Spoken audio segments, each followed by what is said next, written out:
কোনো পলিটিশিয়ান দেব না, মানুষ দেব। হ্যাঁ, সমস্ত রাজনীতির ঊর্ধ্বে দেবদা, সমস্ত সব কিছুর ঊর্ধ্বে দেবদা। সত্যি কথা, আজকে দুটো বিষয় নিয়েও কথা বলবো। দেবদারই দুটো বিষয় দেখলাম, দেখে এত ভালো লাগলো। দেবদার স্টেটমেন্ট দেখে এত ভালো লাগলো। এই মানুষটা কিছু ভয় করে না ভাই। যারা রাস্তায় প্রোটেস্ট করছে তারাও হয়তো এত সাহস রাখবে না, যেটা একটা সুপারস্টার, তারা যদি সুপারস্টার হতো, ওই জায়গাটায় যদি থাকতো, তারা হয়তো কথাই বলতে পারতো না। সেখানে দেবদা বলছেন যে কন্যাশ্রী, রূপশ্রী, বেটি বাঁচাও প্রকল্পের কোনো মানে নেই যদি না আমরা আমাদের দেশের মেয়েদের বাঁচাতে পারি, বললেন দেব। দেখো, এখানে কিন্তু উনি একজন পলিটিক্যাল মানে ক্যাডারের আন্ডারে রয়েছেন, যেটা রুলিং পার্টি, এবং তারই এগেনস্টে কিন্তু তিনি কথা বললেন, এরম ধরনের একটা স্টেটমেন্ট দিলেন। এবং আমি এই মানুষটার সাথে সম্পূর্ণভাবে একমত। সত্যিই তুমি মানুষরূপী দেবতা দেবদা। গুরু, তোমাকে আমি আলাদা লেভেলের একটা শ্রদ্ধা করি, একটা স্যালুট জানালাম, একটা প্রণাম জানালাম। গুরু, তুমি অন্য লেভেলের একটা মানুষ। সত্যি কথা বলছি, এটা একটা আমার দিলসে আসা একটা বিষয়। তো দেবদা, তুমি আলাদা লেভেলের খেলা দেখিয়েছো, সত্যি কথা বলছি। মানে এটা বলার জন্য অনেক দম লাগে গো, অনেক দম লাগে, অনেক বড় মানুষ হতে হয় এবং অনেক বড় সাহসী হতে হয়। সহজে এমন কথা বলা যায় না আজকাল। সত্যি এটা তো মানাই হয় না। সাধারণ মানুষের কথা কিভাবে এই সাধারণ মানুষটা শুনছে, এই মানুষটা কিভাবে কথা শুনছে, সবার কথা শুনছে দেখো। এবং সেখানে লেখা হয়েছে আজকাল সব জায়গায় একটু বেশি রাজনীতির সাথে যুক্ত লোকেদের সে কি বিশাল ব্যাপার, মানুষের সাথে দেখা করতেই চান না, তাদের কথা তো শোনা তো দূরের কথা।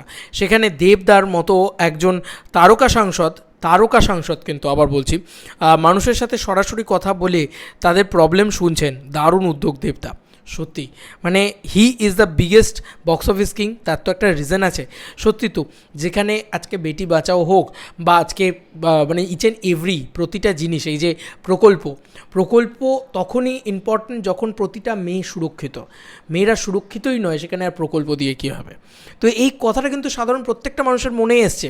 এই কথাটা যে অ্যান্টি পলিটিক্যাল, মানে অ্যান্টি পার্টি এগেনস্ট হয়ে যাচ্ছে, এসব কথা না ভেবেই দেবদা বলেছেন, একজন পার্টির মুখপাত্র হয়ে।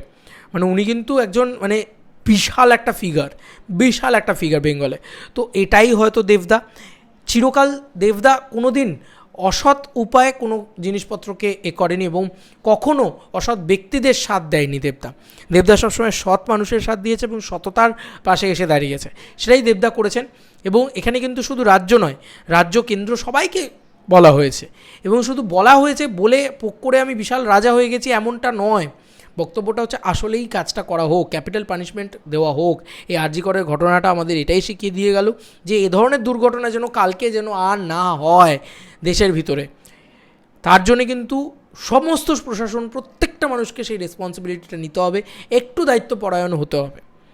তো দেবদা সত্যি মানে শুধু তিনি একজন মানে রিয়েল লাইফ হিরো।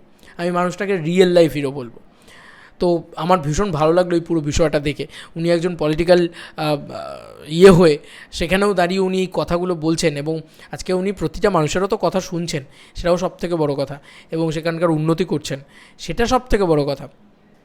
যে যা বলে নেয় বলে নিক ভাই, গুরুর কিছুই হবে না এবং গুরুই থাকবে।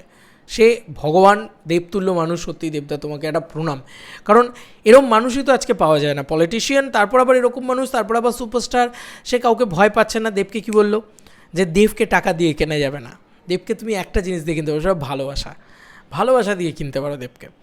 তো এটা সত্যি, এটা প্রমাণিত আজকে আবার। তো যাই হোক, এই ছিল এখনকার মতো ভিডিও। তোমাদের আর কি মতামত এই ভিডিওটাকে নিয়ে জানিও কমেন্ট সেকশনে। চলো বন্ধুরা, নতুন কোনো ভিডিওতে দেখা হবে, বাই।